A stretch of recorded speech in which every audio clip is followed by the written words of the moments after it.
Una stagione che dura tutto l'anno, quella del Teatro Stabile del Veneto. La trasformazione in teatro nazionale implica che ha triplicato gli spettacoli, l'attività di produzione e di formazione al Verdi di Padova e al Goldoni di Venezia.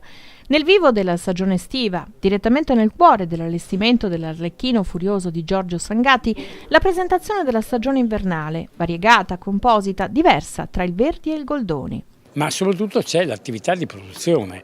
Nel 2014 le produzioni del Teatro Stabile erano 6, oggi siamo intorno alle 18 produzioni, cioè produzioni sono produzioni grandi, produzioni piccole, però l'occupazione di artisti, tecnici, quindi personale scritturato per queste produzioni oggi supera le 150 persone, quindi sono 150 posti di lavoro all'anno nel settore dell'arte, nel settore artistico, che non sono da sottovalutare.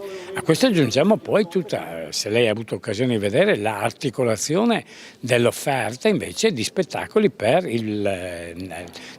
ospitati nei nostri teatri. In esclusiva Tony Servillo in Elvira di Brigitte Jacques, ma anche la consacrazione su un palcoscenico di primo livello per i comici veneziani Carlo e Giorgio, una programmazione che cerca di attingere alle richieste di tutti i pubblici. A mio avviso, ed è negli effetti la programmazione dei teatri, il diritto di cittadinanza ce l'hanno tanto Tony Servillo con proposte altissime, con autori di grande caratura, sia le proposte che crescono dal basso, come sono Carlo e Giorgio, che in questo momento, a mio avviso, hanno raggiunto un livello tale che gli consente di essere proposti in una stagione come quella del Goldoni. 5 le produzioni e coproduzioni, tra cui Il nome della rosa, tratto dal romanzo di Umberto Eco.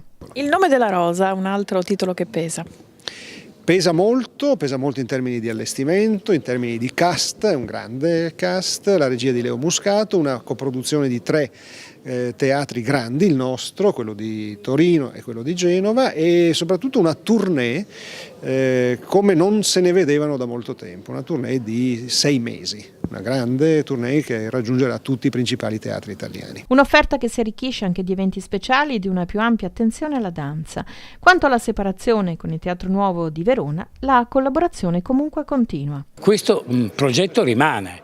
La scelta del Teatro Nuovo di uscire, di riprovare una propria esperienza, una propria autonomia, è legittima loro aspirazione. Noi continueremo a collaborare, ma soprattutto cercheremo di continuare un rapporto con Verona. Peraltro siamo con la nostra produzione Le Baruffe Ciorzotte, siamo all'estate teatrale veronese. Rimangono i laboratori di teatro per i giovani ed anche per la quarta età. Desiderosi di confrontarsi con un'attività che è teatrale ma non solo, effettueremo anche delle incursioni in città nel percorso chiamiamolo didattico, e diciamo che è l'inizio di una relazione più ricca tra un teatro e una percentuale importante della popolazione.